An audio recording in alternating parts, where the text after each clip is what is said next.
शरीराची टीका आपण करणार. आपण एक कसे आहोत,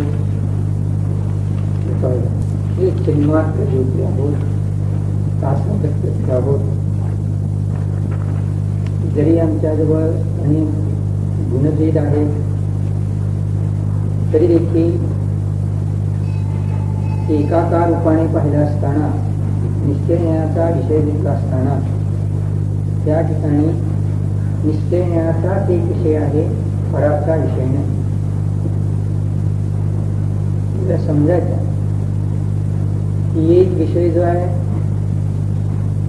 या ठिकाणी आपण पाहू की हा फळ आहे. पुढील बाजू आहे, मागील बाजू आहे, बाजूच्या 4 बाजू आहे, नाना अवयव आहे. पण द्रव्यदृष्टीमध्ये द्रव्यदृष्टीच आहे. एक अभेद दृष्टीमध्ये एक अभेद दृष्टीच आहे. भृंग जेव्हा बोलला जातो तेव्हा लक्षात घ्यायचं जरा. सप्तभंगीचा जो भृंग बोलतो तेव्हा आपण काय बोलतो की एका वस्तूतील 2 अवयव सांगताना, परस्पर विरोधी 2 अवयव सांगत असताना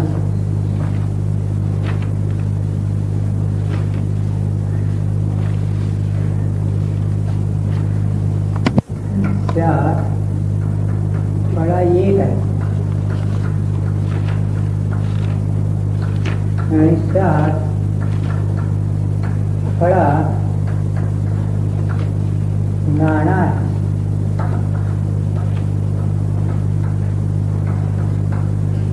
हे 2 भंग दिले, बाकीचे भंग आपोआप बसतात. जेव्हा तुम्हाला हा एक आहे त्याच्याबद्दलचा भंग करावा तर काय सांगितलं, त्यात फळा एक आहे आणि त्यात फळा नाना नाही.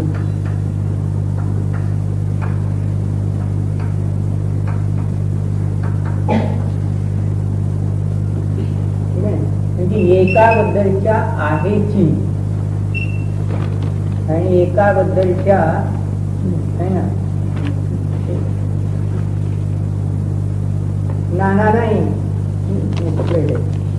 एक नाही.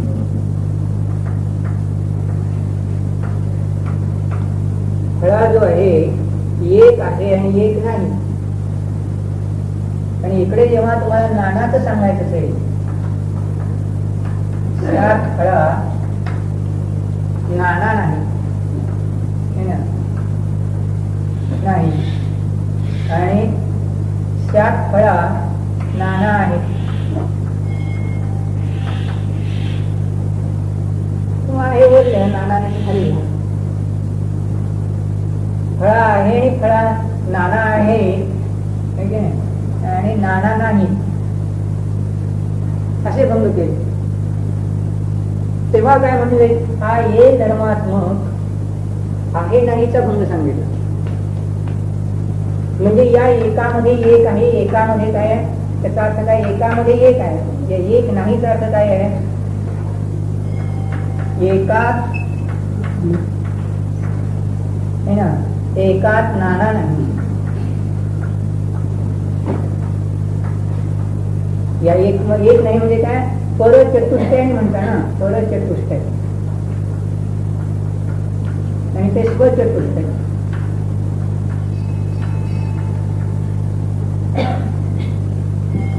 स्वचतुष्टयाने जे काय म्हणलं नाना आहे आणि परचतुष्टयाने नाना नाही, तेव्हा नानाबद्दल सांगत असतात. आणि जे एकाबद्दल सांगतात तेव्हा एकात एक आहे, एकात नाना नाही. म्हणजे एक आहे आणि एक नाही. तर इथे सांगताना सांगितलं द्रव्यदृष्टीने माझा जीव एकच आहे, गुणभेद रूप नाही. परचतुष्टयाने नाही, द्रव्यदृष्टीने एक आहे. पर्याय द्रव्यदृष्टीमध्ये द्रव्यदृष्टी आहे, द्रव्यदृष्टीमध्ये एक आहे आणि त्या एकामध्ये पर्याय दृष्टी स्वरूपाचे नानापण नाही. मी तेव्हा काय सांगितलं, एकच भंग सांगितलाय, एक धर्माबद्दलच अस्ति नास्ति सांगितलंय. तिथे सांगितलं की नाही, समस्त क्रम क्रम प्रवर्तमान व्यावहारिक भावही, म्हणजे संपूर्ण क्रम क्रम प्रवर्तमान व्यावहारिक भावांच्या द्वारे चिन्मात्र आकाराने अविद्यमानपणामुळे एक आहे, म्हणजे स्वस्वरूपाने एक आहे. आणि या नानाद्वाराचा हा एकपणा नेदला जात नाही. फळ्याच्या ऐवजी जीव तेवढं घालायचं, फळा तसं जीव घालायचं.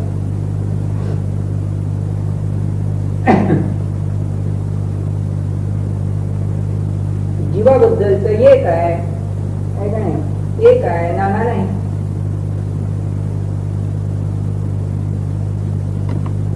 पर्याय दृष्टीने पाहिला तेव्हा नाना दिसला, व्यवहार दृष्टीने पाहिला तेव्हा नाना दिसला. कसं सांगतात ते, या एकाच भंगाबद्दलच आहे आणि नाहीच कथन आहे. हा एकच आहे, निश्चयाचा एकच आहे. आणि हा व्यवहारण्याचे जितके नाना भेद आहे, व्यवहारण्याचे पहिला सोडून दिले दुसरे सगळे हे भेद याच्यात नाही.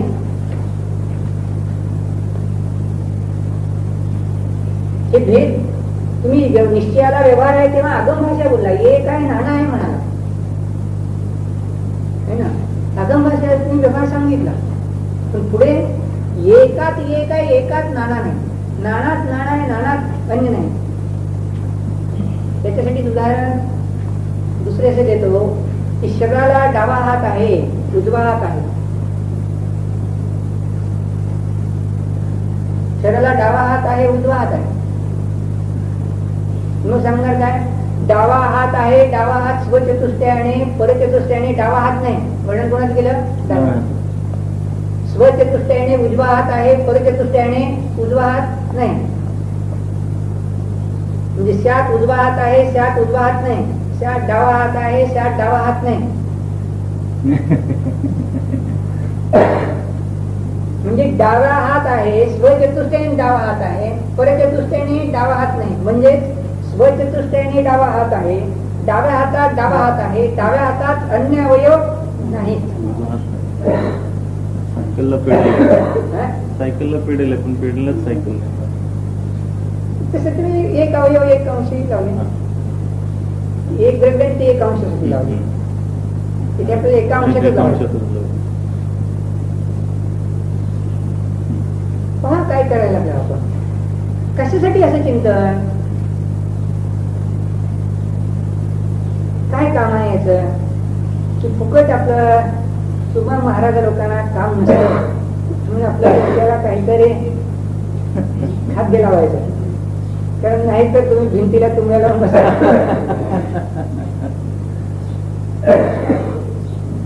म्हणजे आम्हा श्रावकांच्या घरातल्या उपद्रव भानगडी करून ठेवायचं. तेव्हा असं करता काय,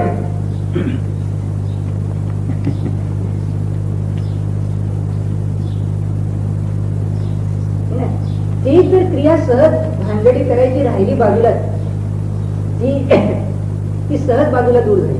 पण मुख्यतः काही एक गाभा आहे की आम्ही बाहेर भानगडी करीत नसून एकटे जरी बसलो असो, पण आमच्या चित्तात आमच्या स्वबद्दलच व्यवस्थित ग्रहण असेल तर आमचं स्वतः आम्ही लगेच शांत राहू.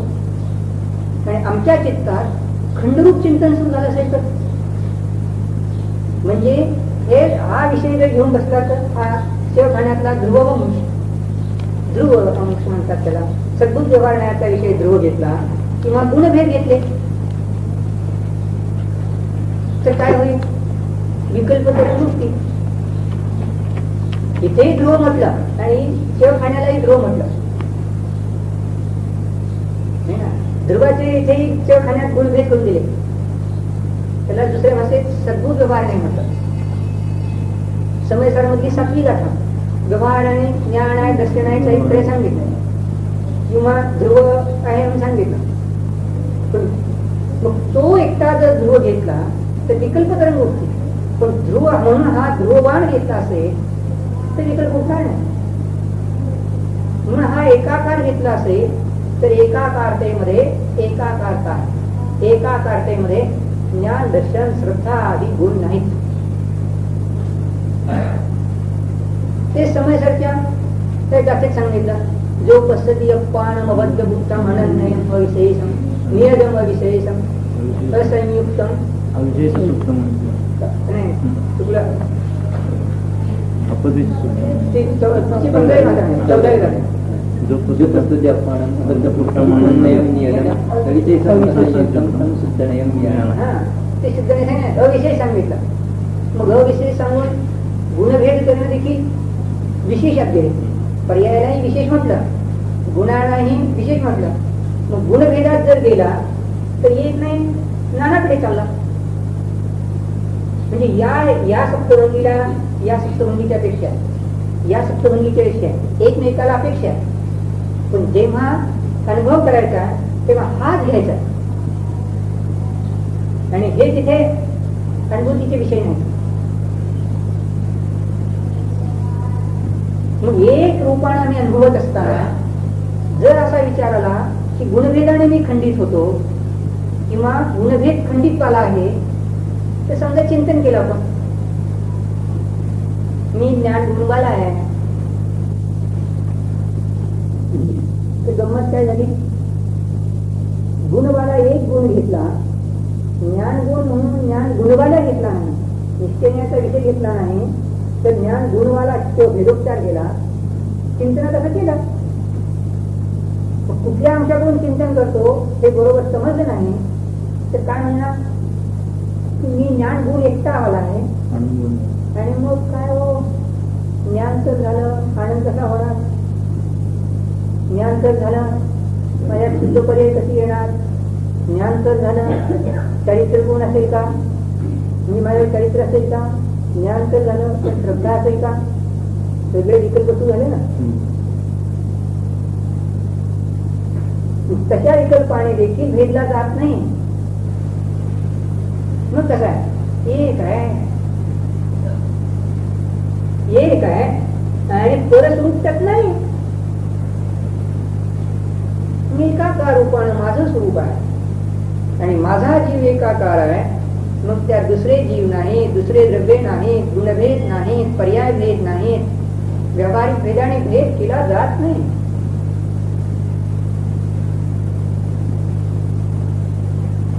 म्हणून मी कोणाद्वारेही भेदला जात नाही. एक अखंड आहे, अभेद आहे, शांत राहते. म्हणजे एक म्हणून एकामध्ये परिपूर्णतेचा भाव येतो. कारण हा कधी एक आहे तो भेदला जाणार नाही आणि जो भेदला जात असेल तो एक राहणार नाही.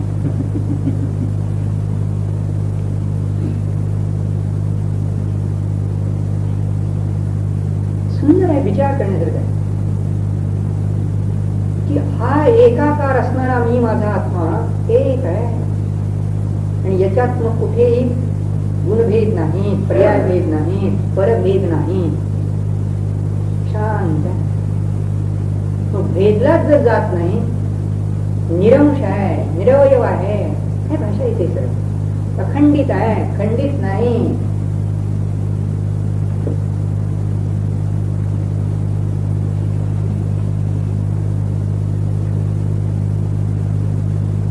मजा असते.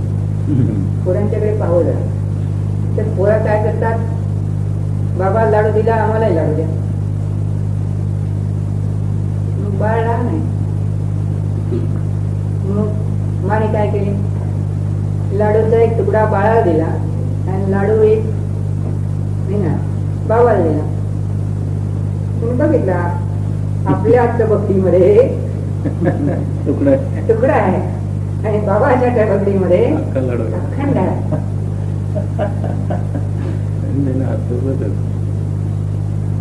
मग तो म्हणतो एक दे,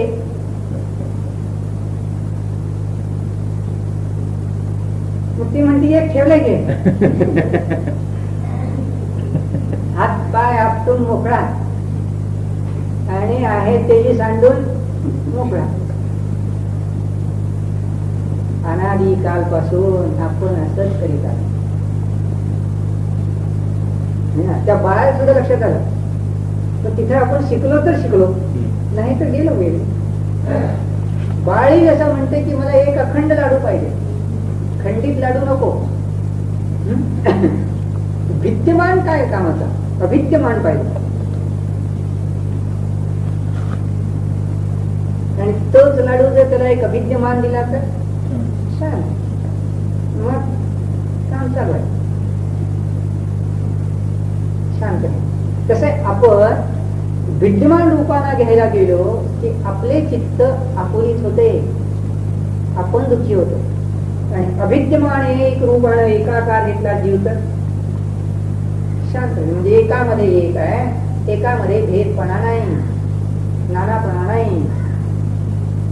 भलेही त्या जगात तिथे या भयंगाने नानापणा असेल, याप्रमाणे असं असेल, परंतु ही वस्तू चिंतनाची घेतली. माहिती करून घेताना या संपूर्ण गोष्टी माहिती करून घेतल्या.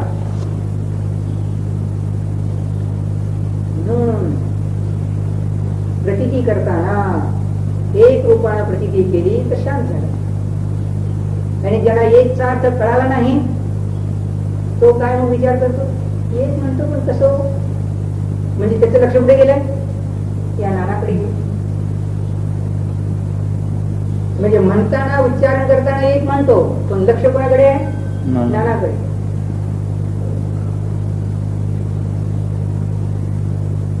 म्हणून बाहेर गेला. तेव्हा हा विषय समजून घ्यायचा आहे की जसे तेथे क्रमवर्ती पर्याय आहेत, अक्रमवर्ती गुण आहेत, पण असे असून देखील त्या गुणभेदांच्या द्वारे, व्यवहाराच्या द्वारे चैतन्य एकाकार रूप घेतलं जात नाही, म्हणून एक आहे.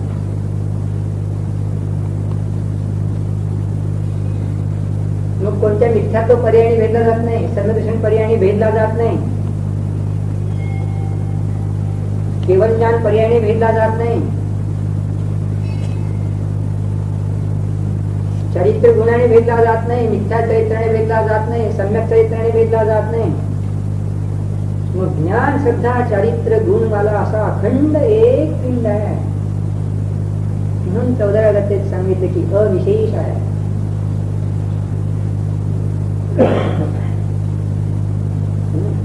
अविशेष म्हणून शब्दीला गेले, विशेष नाही, भेद नाही. असं चिंतन केलं तर काय संपूर्ण माहिती काय आहे हे सगळं आहे इथे, आणि एकाकार रूपाने मी अखंड आहे. तेव्हा त्या सामान्य स्वरूपावर दृष्टी एकाकार रूपाने खेळली, लक्ष लागले, शांत राहिले. नाना गोष्टीकडे लावून आम्ही उपयोग भ्रमण होणार होतो, चित्त आकुलित होत होतं चित्त. पण अखंडतेकडे लक्ष दिल्यामुळे खंडिततेचे विचार तुटून गेले. तीच गोष्ट पुढे गेली. जी काही नर नारकादी पर्याय आहेत, नारकादी पर्याय 4 गती 4 अवस्था, नारकी जीव, जिगेंच जीव, पशु जीव, मनुष्य जीव आणि स्वदेव जीव. मग आधीमध्ये सिद्ध सिद्ध पर्याय आहे. मग हे सगळे कसे जीव विशेष आहेत, ते जीव विशेष आहेत. मग अजीव स्वरूपाचे पुण्य पाप आश्रय सम निद्रा बंध मोक्ष या पर्याय आहेत. नवतत्व असून सुद्धा काय आहेत, पर्याय आहेत. या व्यावहारिकतेच्या द्वारे, नवांच्या द्वारे कसं आहे घेतला जात नाही. या नवापासून कसं आहे भिन्न आहे. टंकोत्कीर्ण म्हणजे ध्रुव स्वरूप, एक न्यायक स्वभाव रूपाने अत्यंत विविक्त आहे. या नवापासून भिन्न आहे, वेगळा आहे. मोक्ष पर्याय घेतली नाही, सिद्ध जीव घेतला नाही, आपली भारी सिद्ध पर्याय घेतली नाही, लोकांचेही सिद्ध पर्याय घेतली नाही. तिथं सांगायचं पुढे आपल्याबद्दल बोलतायत सगळे, एका द्रव्यात लावायचे ते सगळे ना. नाना अवस्था ज्या आहेत, नारकीतली अवस्था, पशु विष्णूतली अवस्था, मनुष्यातली अवस्था, स्वर्गातली अवस्था, सिद्धातली अवस्था, ते सगळे भिन्न केले, नवतत्व भिन्न केले. तत्व सांगितलं ना. त्यांच्यापासून जे एक शाश्वत तत्व भाव आहे, शाश्वत तत्व एकाकार आहे. म्हणून 13 मध्ये सांगितलं तिथे कशा नवतत्व गतत्वेपी एकत्व न मुंचते.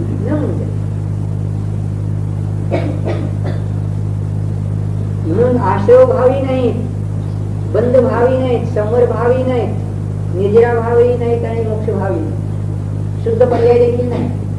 त्यांच्यापासून भिन्न, पंचमी विभक्ती आहे ना, त्याच्यापासून विविध असणार, भिन्न असणार, अन्य असणार, या नवतत्वापासून अन्यत्वपणा आहे. असं जे आहे ते विविक्त शुद्धत्व कसं आहे, शाश्वत शुद्ध आहे, अनादिअनंत शुद्ध आहे. समयसा सांगतो तसे ढवलामध्ये वीरसेन आचार्य ही सांगतात जीवमंगल. मग एका जीवाच्या अपेक्षेने किती मंगल सांगितले, किती काळ मंगल म्हणाले, तर साधी सांग, साधी अनंत, अनादि अनंत. चर्चा कुठे आहे, नमोकार मंत्राचं गाथा दिली, सूत्रमंगलाचरण केले आणि तिथेच चर्चा ही सगळे. जीव मंगल सांगितलं. कोणता जीव म्हणाले, अनादि अनंत जीवत्व जास्त मंगल आहे, ते आम्हाला इष्ट आहे. शब्द पडला इष्टत्व, म्हणजे ते अनादि अनंत असणारं मंगलत्व आम्हाला अनुभूतीच्या वेळेला आश्रय करण्यायोग्य आहे, तो विषय घेण्यायोग्य आहे, म्हणून इष्ट आहे, प्रिय आहे. कसा द्रव्य आणि योगाशी संपर्क साधला.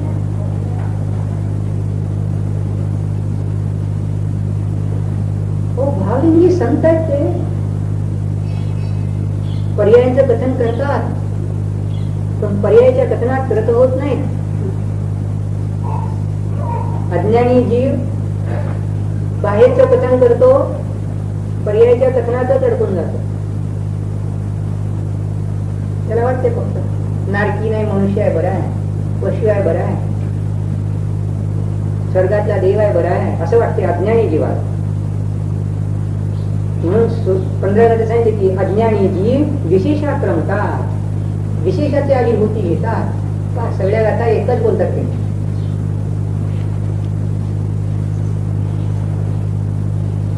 आणि ज्ञानी जीव सामान्याचा आविर्भाव, शाश्वत शुद्धतेचा आविर्भाव करतात. आविर्भाव करतात म्हणजे अहो ज्ञानात तो विचार केला म्हणून आविर्भाव झाला.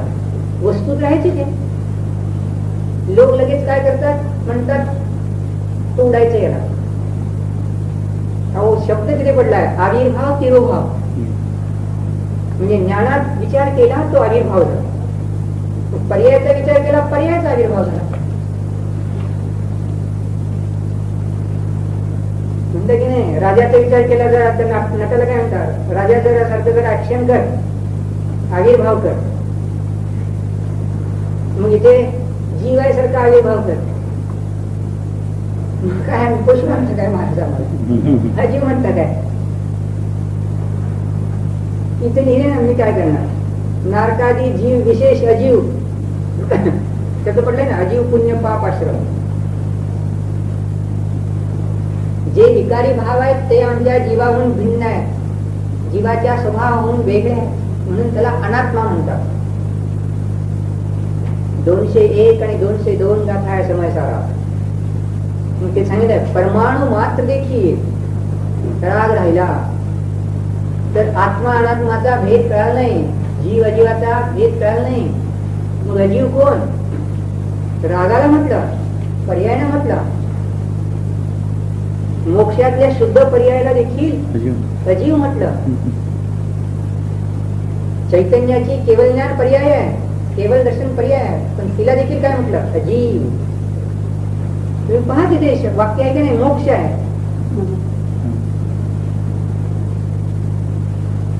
मग का सांगितलं याने, तर विकल्प उठला. समजा गेल्या पूर्वीच्या काही जन्मापूर्वी नरकात होतो. मग काय विकल्प आला? मी पूर्वी नरकात होतो, काळजी आली की पापी होतो, दुःख वाटते ना.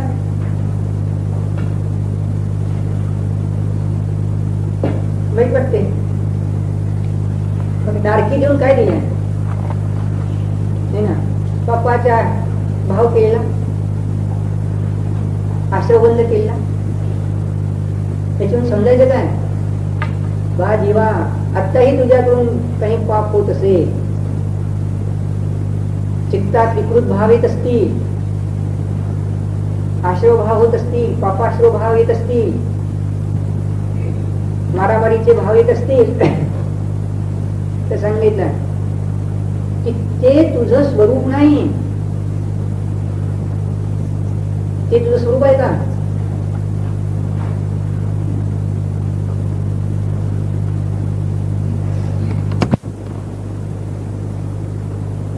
कोणी म्हणे काल मारामारीचा भाव झाला होता. हो,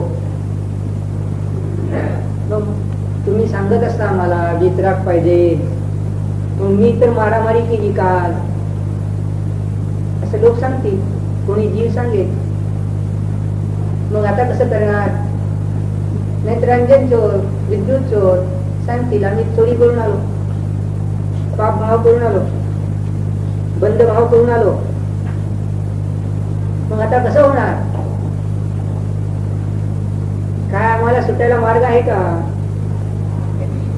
आम्हाला काय मार्ग आहे का? श्रेणी केला असेल तेव्हा महाराज काय म्हणाले असते? श्रेणी करायला म्हणत असतील तू तर परमशुद्ध आहेस. हा शुद्ध सांगितलं ना, अत्यंत विविधपणा असल्यामुळे शुद्ध आहेस. नाही हो, पाप केलं मी, काही संबंध नाही त्या पापाचा. मारामारी केली असेल काही संबंध नाही, उपसर्ग केला असेल काही संबंध नाही. तर त्यापासून तुझा ध्रुव स्वभाव शुद्ध आहे. मग असे का भाव झाले महाराज? असे भाव का झाले कोणाला? दैनिक प्राण्याला. उदयन भाऊ. कोणते भाव झाले? म्हणजे मारायचं, साफ घालायचं, असे भाव होत आहे. इतकं क्षणिक दृष्टी आहे. तेव्हा शब्द दृष्टी नव्हता, तेव्हा मिथ्या दृष्टी होता. पर्याय दृष्टीने मिथ्या दृष्टी है ना.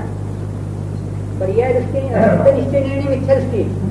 पण ती मिथ्यात्व पर्याय असताना देखील त्याच्याजवळ हा ध्रुव स्वभाव शुद्ध होता. त्याला काय म्हणतोय?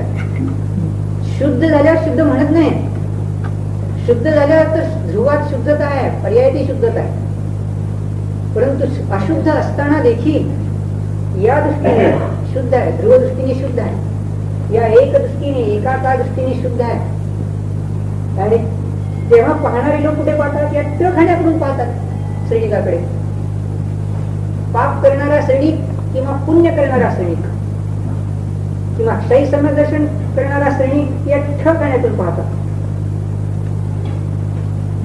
ठिकाण्यातून पाहिलं तर अंतरात्मा ठिकाण्यातून पाहतात. पाणी पाहताना ठक करून पाहतात. तो इथे ना चार्ट आहे तुमच्याकडे, चार्ट गायब झाले है ना. मग ट मध्ये पाप आणि पुण्य दोन्ही आहे, आश्रय बंध दोन्ही आहे. पुण्याचा आश्रय असो, पापाचा आश्रय असो, आहे पुण्याचा बंध असो, पापाचा बंध असो. विचार करा.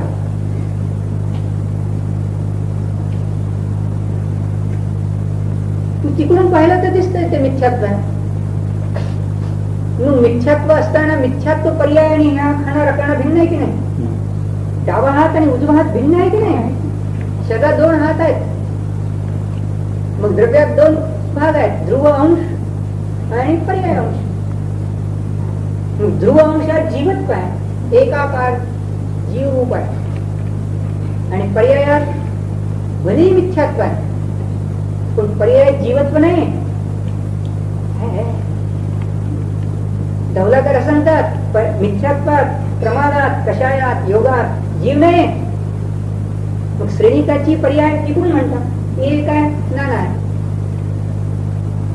पण येथे जाता तेव्हा एक आहे आणि त्या जीवत्वात मिथ्यात्वादी पर्याय नाही, शुद्ध पर्याय नाही. आणि नानाकडे पाहता तेव्हा मग म्हणता मिथ्यात्व पर्याय आहे. नाही, या पर्यायाचं एकटे पण पाहिलं तेव्हा अशुद्ध पर्याय ते आहे ना. द वेद मध्ये द घाण आहे असंच रूप व्यवहार फ खै मधला फ अशुद्ध पर्याय राग क्रोध बुद्धिपूर्वक अबुद्धिपूर्वक कुवती कु ज्ञान पर्याय.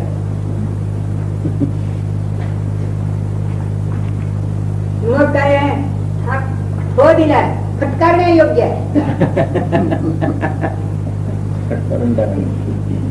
तुच्छ आहे ते आमचं स्वरूप आहे का.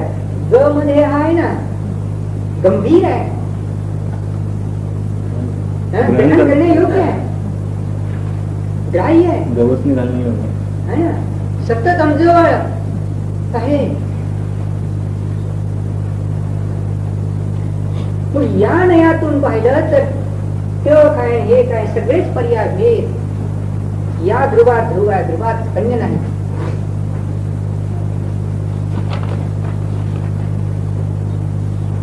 म्हणजे नयांची विवक्षा लक्षात घ्या, वस्तूंच्या अंशाची विवक्षा लक्षात घ्या.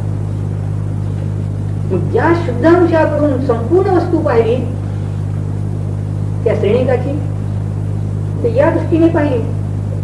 आणि यशोधर मुनी काय म्हणाले, अरे तू तर परम शुद्ध आहेस, शाश्वत शुद्ध आहेस. आणि श्रेणिकाला कळत नाही, तो म्हणतो मी तर अशुद्ध आहे बाबा. तो मधून पाहतो, तो मधून पाहतो आणि तो म्हणतो मी तर अशुद्ध आहे. काय सांगावं तुम्हाला म्हणाले महाराज, काय बाबा आमची ही चेलणे म्हणाली तू नारकी आहेस, माणसासारखा माणूस. मी घरी जाऊन सांगितलं, काय सांगितले की मी एका मुलींच्या गळ्यात साप भरून आलो, मुंग्याने भरलेला साप भरून आलो. आणि मग आज रात्री पहा है ना, निम्या रात्री सांगितलं तर तेव्हाही म्हणाले तुम्ही नारकी झाला. आणि मला ती नारकी म्हणाली बघा. मला तिच्याकडे पापी म्हणाली, रौद्र पापी म्हणाली. तुम्ही तर म्हणता मी शुद्ध आहे. आणि म्हणाली हिला विचारच केलेला. महाराज म्हणाले पर्याय दृष्टीने पाहिलं तिने आणि पापी म्हणाले. पण तिच्या हृदयात पहा, म्हणाले तर मला पापी म्हणणारी बाई काही चांगली काय असणार काय. हृदयात पहा म्हणाले तिच्या. पर्यायाकडे जरी पाहिलंस तर तिच्या हृदयात काय आहे, तुझ्याबद्दल प्रेम आहे. प्रेम हो प्रेम आहे म्हणून तर घेऊन आली तुला इथे. स्वतःच्या स्वभावाबद्दल धर्मानुराग आहे तेव्हा ती तुला ध्रुव पाहते, शुद्ध पाहते आणि पर्याय रूपाने बदलण्याची योग्यता पाहते. वस्तू विज्ञान कळालंय तर आत्ता शुद्ध भाव होईल. आणि साक्षात तू असं दर्शन करशील तर तुझ्या चित्तातील भ्रांती निघून जाईल. कोणती भ्रांती की स्वरूपात लीन झाल्यानंतर पडून जायची भानगड नाही. मग ही बहिरंग क्रिया तर बहिरंग गोष्ट आहे, बहिरंग पासून. आणि बहिरंगात आल्यानंतर थोडस तिथे विचार करशील, संभव आहे. आणि जर विचार करशील तर या ध्रुवाला समजतील. कारण महाराजांचं वचन काय येणार आहे, मी तर आनंदी आहे, मला काही त्रास झाला नाही. तर महाराज म्हणणार आहेत प्रचिती केली का त्यांनी, म्हणणे तर दूर हो, प्रचिती केली का त्यांनी. प्रचिती तर या ध्रुव आनंदाची केली. याचा विषय होता ठ मधून सांगतात मी आनंदी आहे, दुःख नाही.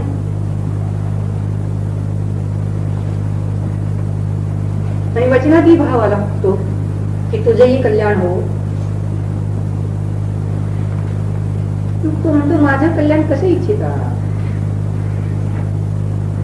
ते सांगितलं याच्यापासून तू कसा आहेस. टंको तीर्ण न्याय देख स्वभावाने या अशुद्ध पर्यायापासून अत्यंत विविक्त आहे. काय शब्द पडला, अत्यंत भिन्न आहेस. भले मिथ्यात्वच होतं तेव्हा, पश्चातापाने तरी ट मध्येच म्हणाले, या ट मध्ये पुण्यभाव आहे म्हणाले, आता थोडा पश्चाताप आहे. मग जर ठ करून पाहिजे तर भावी निगम देणे, तू आता अंतरात्मा होशील थोड्या वेळात. तत्वचर्चेत शिरलाय, थोड्या वेळात तू आता वर्तमान निगम देणे, आता अंतरात्म्यात शिरशील. आणि ड करून पाहिलं तर भावी निगम निर्णय तू सिद्ध भगवान आहेस. भावी निगम निर्णय तू तीर्थंकर आहेस, अर्हत आहेस. या नाही यातून भावी निगम नाही पाहिला. वर्तमान मधुसूत्र निर्णय ड खाण्याने तो सिद्ध भगवान नाही, तीर्थकर नाही. तीर्थकर प्रकृती बांधलेली नाही, सम्य दृष्टी नाही. ठ करून पाहिला तर मधुसूत्र निर्णय, देवभूत निर्णय, मधुसूत्र निर्णय तो काही सम्य दृष्टी नाही, अंतरात्मा नाही. मग काय आहे, ट मधल्या ऋतुसूत्र नाही, तो आता मिथ्या दृष्टी आहे, मिथ्या ज्ञानी आहे, मिथ्या चरित्रवाला आहे. 3 दिवसापूर्वी पापभाव आला होता, आता या वेळेला ऋतुसूत्रण्याने शुभाव आला.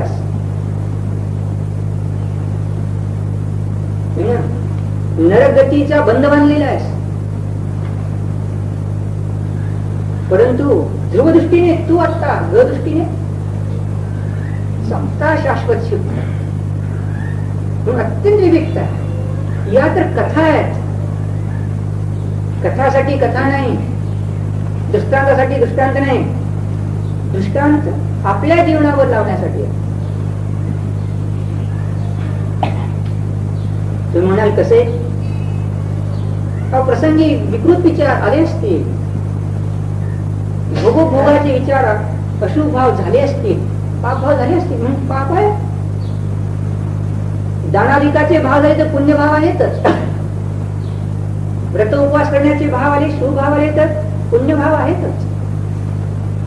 प्रसंगी पाप भावही आहे, भोगोभोगाचे भाव पाप भाव आहेत. पण हे असताना त्याच्यापासून भिन्नत्वेने न्यायिक स्वभाव. हा कागद हिरवा आहे, हिरव्या करून पाहिलं हिरवा आहे, निळ्या करून पाहिलं निळा आहे, काळ्या प्रिंटिंग करून पाहिलं तर काळा आहे, आणि रंगगुणा करून पाहिलं तर हिरवाही नाही, काळाही नाही, निळाही नाही, रंगीत आहे. रत्या रंग काढून पाहिलं तर रंगवाली वस्तू. मग त्यावेळेला काय म्हणणार, हिरवं म्हटलं नाही, निळे म्हटलं नाही, काळे म्हटलं नाही. काळे रंगात रंग आहे. रंग का कुछ ढंग और है, कालेपन से देखो तो कालेपन का ढंग और है, हरेपन का देखो तो हरेपन का ढंग और है. 3 दृष्टिकोन झाले. मग यातल्या कुठल्या करून पाहायचं. वस्तू तर समज माहिती झाली आगम भाषेने, मग रंगगुणवाली वस्तू पाहिली, अभिवृत्तीवाली वस्तू पाहिली. एकाच वस्तूकडे पाहण्याचे 3 दृष्टिकोन झाले, 3 अंश आहेत. कारण नसलेल्या अंशाला म्हटलं तुम्ही रंगीत, की पुढे होणारे रंगीत. आत्ता आहे पुद्गल आहे, काली होता, आधी आहे, पुढे राहणार. पुद्गल परमाणू रंगवालाच आहे, वर्णवाला आहे ना. वर्णगुण म्हणून अनंत गुणांचा पिंड असणारी वस्तू ग्रहण केली. मग हे पुद्गलाच जर जाणतो तर निज वस्तू लावा. पर्यायी कधी पाप केलं असेल तर पापी आहोत, पुण्य केलं असेल तर पुण्यवान आहोत, सम्यक दर्शन प्राप्त केलं असेल सम्यक दृष्टी आहोत. पण ज्ञान गुणाकडून पाहिले तर ज्ञानवाला जीव आहोत. पापी असतानाही ज्ञानवाला जीव, पुण्यवान असतानाही ज्ञानवाला जीव, सम्यक दर्शन असतानाही, शुद्ध भाव असतानाही ज्ञानवाला जीव. मग अखंड एक न्यायिक रूप घेतला. मग न्यायिक रूप एका काळ घेतले असताना या न्यायिक रूपामध्ये परभावना इथे परभावापासून अत्यंत भिन्न असल्याने शुद्ध आहे. काय आहे? म्हणजे याचा उपयोग काय केला? पापी म्हणून चिंतन करणार होतो आणि काय विचार करणार होतो? मी ही नाही, ती नाही, काय नाही, असे विचार येणार होते. आणि काळजीत झाली असती काय? काळजीत झाली असती. समभावाला नसता, विषम भावाला असता. मग बिचारी मी पापी आहे तर मला कोण चांगलं म्हणणार? जे काही म्हणणार पापी. म्हणजे आणखी तो विचार घेऊन आपण दुःखी होतो. पण त्याच वेळी विचार केला तर की पाप हा पर्याय जो आहे तो कथनचित पाप पर्याय माझ्या जीवत्व स्वभावापासून वेगळा आहे. मग त्या पाप पर्यायापासून माझा जीवत्व स्वभाव, चैतन्य गुण माझा आत्मा स्वभाव वेगळा. मग चैतन्य स्वभावाला मी आहे अशी प्रतीती केली तर पाप पुण्य शुद्ध पर्याय असा विचार केला नाही. एक रूप ग्रहण करते की तेवढा क्षण लगेच शांत चित्त. वस्तूही तशीच आहे, दृष्टीने वस्तू तशीच आहे आणि तसेच चिंतन झाले. पर्यायात शांतता आली, समाधान आलं. सगळे आम्ही सारखेच आहोत. निगोदापासून सिद्धापर्यंतचे जीव सगळे कसे आहेत? सव्वे शुद्धा हो शुद्ध नया. शुद्ध नयाने सगळे शुद्ध आहेत. बृहद्रव्य संग्रहात नेविचंद्राचार्य म्हणतात ना, सव्वे शुद्धा हो शुद्ध नया. पहिल्या 3.25 गाथेत सांगितलं पर्यायदृष्टीचं वर्णन आणि या पाव गाथेत सव्वे शुद्धा हो शुद्ध नया एवढं सांगितलं द्रव्यार्थिक नयाचं वर्णन. मग त्यात समयसा, प्रवचनसा, परमात्मसा, प्रकाश वगैरे सगळे ग्रंथ आले. द्रव्य दृष्टीला कमी होते. हा, पर्याय दृष्टीला मोठं. मग इथं तुला किती दिले? बरोबर आहे, सुंदर आहे. एक एवढा आहे आणि एक मोठा आहे. व्यवहार दृष्टीला, पर्याय दृष्टीला मोठा आहे. तेच 12 गाथेत सांगितलं. पहा तुम्ही उघडून पाहिजे तर काय दिलं? व्यवहार नाही कसा आहे? अनेक पाक परंपरा म्हणून सांगितलं. अनेक प्रथम द्वितीयादी अनेक पाक परंपरा पच्यमान गात्रस्वर स्थानीय परम भाव अनुभवन्ति. 12 गाथेतल्या टीकेत आहे. मग तिथे अनेक परंपरा दाखवल्या व्यवहारण्यात आणि निश्चयण्यात काय झालं? द्रव्य आदेशित या समुद्योतित स्खलित एक स्वभाव एक भाव शुद्धनयः एव उपरितण एक प्रतिवर्णिका स्थानीयत्वात् परिज्ञायमानः प्रयोजनवान. शुद्ध नाही कसा? एक भाव प्रयोजन आश्रय करण्यायोग्य एक. आणि हे व्यवहार भाव म्हणून याच्या खाली व्यवहार नाही किती भेद आहेत. इथे तर थोडे दिले आहेत, अनंत होतात.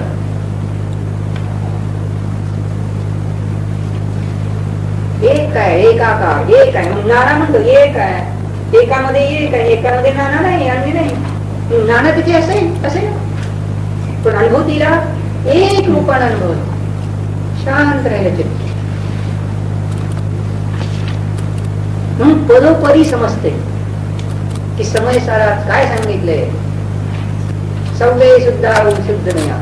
स्वभाव शुद्ध आहे, सगळे जीव स्वभावाने शुद्ध आहेत, सर्व द्रव्ये स्वस्वरूपाने शुद्ध आहेत. तिसऱ्या वाक्यात सांगितलं एकत्व निश्चय दो समो संपत्त सुंदरो बंद